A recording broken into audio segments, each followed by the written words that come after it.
Salut à tous, aujourd'hui on part à la découverte de la nouvelle Golf R, la compacte allemande. Revient donc dans sa version la plus sportive et la plus méchante. Bon, c'est vrai qu'en termes de style, comme d'habitude, ça reste assez sobre, hein.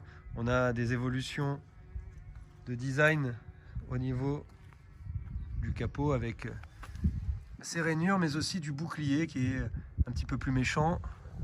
Le logo R bien sûr, que l'on retrouve un petit peu partout sur la carrosserie, sur les flancs, mais aussi sur les jantes. Jantes spécifiques, étrier bleu, évidemment avec le R aussi. Des rétroviseurs noirs laqués. Une garde au sol rabaissée, 20 mm. 5 mm par rapport à la GTI. Ce gros aileron arrière. Et puis là, le bouclier avec les deux doubles sorties d'échappement Akrapovic. C'est une option à 4000 €, mais ça chante bien, ça je peux vous le garantir.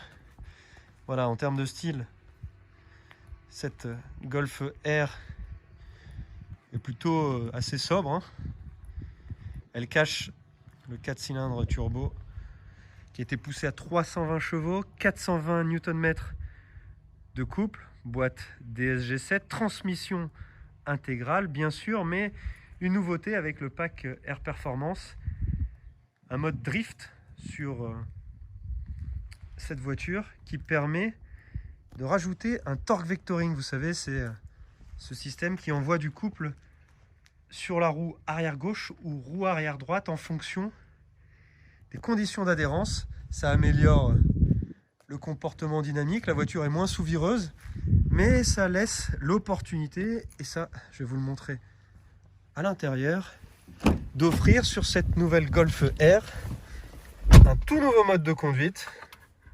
Le démarrage, c'est par ici. On a toujours évidemment le petit levier de vitesse. Voilà, cinématique de lancement de l'infodivertissement, l'instrumentation de bord. On va baisser le son. En attendant que ça s'allume, je vais vous montrer aussi les petites nouveautés. Le logo R que l'on retrouve là, sur les sièges, sur le volant pour régler les différents modes de conduite. On va vous les montrer ici. Le temps que ça s'allume évidemment. Et voilà, un pédalier spécifique aussi.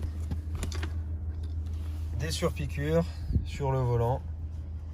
Et puis, donc, ce nouveau mode de conduite, il faut aller dans Race, Drift donc. Ça désactive l'ESP, ça libère le moteur et puis surtout ça permet à la voiture de glisser. C'est assez sympa à conduire, ça fonctionne assez bien avec le torque vectoring qui vous permet de faire quelques dérives. Il y a un mode aussi Nürburgring, ça adapte la suspension afin qu'elle soit pas trop dure pour pouvoir rebondir sur cette piste très exigeante. Et puis après évidemment tous les différents modes de réglage de l'amortissement, 16 modes différents. On peut régler le son du moteur, l'ACC, l'éclairage, bref, c'est vraiment à la carte. Race aussi, vous voyez. Les performances sont assez intéressantes, évidemment. 0 à 100 en 4 secondes 7. On ressort. Vitesse maximale 270 km/h avec le pack Air Performance, sinon c'est 250 km/h. Et ce que je peux vous dire franchement, là c'est qu'on peut enfin s'amuser avec cette Golf R. C'est performant, ça souvire moins et c'est devenu un petit peu joueur donc avec ce mode drift. Bien sûr, c'est pas une propulsion, ça reste une transmission intégrale, donc c'est assez facile à prendre en main.